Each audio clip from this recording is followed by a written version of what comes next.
ক্ষমতার পালা বদলের এক ঐতিহাসিক মুহূর্ত।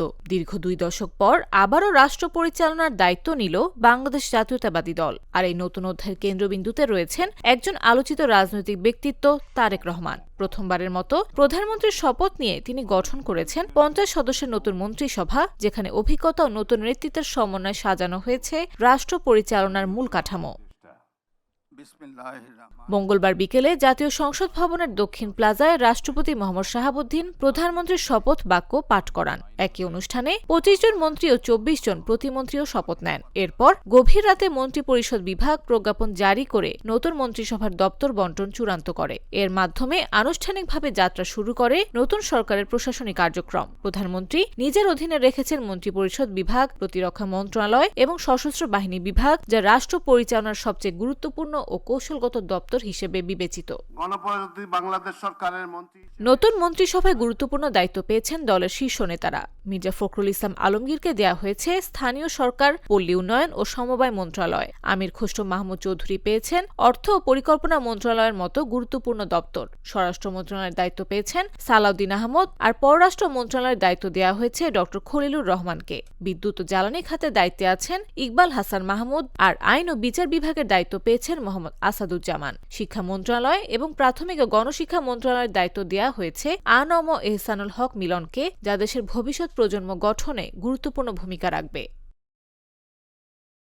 অন্যদিকে স্বাস্থ্য পরিবার কল্যাণ মন্ত্রণালয়ের দায়িত্ব পেয়েছেন সর্দার মোহাম্মদ সাখাওয়াত হোসেন বকুল। আর তথ্য ও সম্প্রচার মন্ত্রণালয়ের দায়িত্ব দেওয়া হয়েছে জহিরুদ্দিন স্বপনকে। কৃষি, মৎস্য, প্রাণী সম্পদ এবং খাদ্য, এই ৩টি গুরুত্বপূর্ণ খাতের দায়িত্ব দেওয়া হয়েছে মোহাম্মদ আমিরুর রশিদকে। সড়ক, রেল এবং নৌ, এই ৩টি বড় যোগাযোগ খাতের দায়িত্ব পেয়েছেন শেখ রবিউল আলম, যা দেশের অবকাঠামো উন্নয়নে গুরুত্বপূর্ণ ভূমিকা রাখবে। প্রতিমন্ত্রীদের মধ্যেও গুরুত্বপূর্ণ দায়িত্ব বণ্টন করা হয়েছে। শামা ওবায়দ ইসলাম পেয়েছেন পররাষ্ট্র মন্ত্রণালয়ের প্রতিমন্ত্রীর দায়িত্ব, আর সুলতান সালাউদ্দিন টুকু পেয়েছেন কৃষি, মৎস্য ও খাদ্য খাতের প্রতিমন্ত্রীর দায়িত্ব। ববি হাজ্জাজকে দেয়া হয়েছে শিক্ষা ও প্রাথমিক শিক্ষার প্রতিমন্ত্রীর দায়িত্ব। এছাড়া যুব, ক্রীড়া, পরিবেশ, স্বাস্থ্য, তথ্য, গৃহায়ন সহ বিভিন্ন গুরুত্বপূর্ণ খাতে প্রতিমন্ত্রীরা দায়িত্ব পালন করবেন। গত ১২ ফেব্রুয়ারি অনুষ্ঠিত ত্রয়োদশ জাতীয় সংসদ নির্বাচনে নিরঙ্কুশ সংখ্যাগরিষ্ঠতা অর্জন করে বিএনপি ২৯৯টি আসনের মধ্যে ২১২টি আসনে জয় পেয়ে সরকার গঠনের পথ সুগম করে তারা। অন্যদিকে বাংলাদেশ জামায়াতে ইসলামী ও তাদের মিত্ররা পেয়েছে উল্লেখযোগ্য সংখ্যক আসন। নির্বাচনের পর সংসদ সদস্যদের শপথ গ্রহণ এবং সংসদীয় দলের সভায় সর্বসম্মতিক্রমে তারেক রহমানকে সংসদ নেতা ও প্রধানমন্ত্রী নির্বাচিত করা হয়।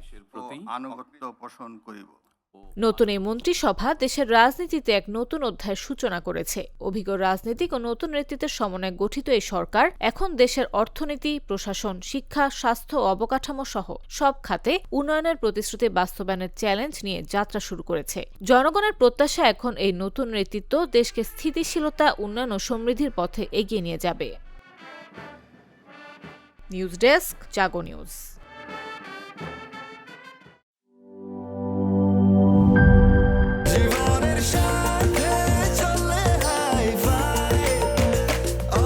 স্বাস্থ্যকর অল টাইম, সব সময় অল টাইম হেলদি লাইফ।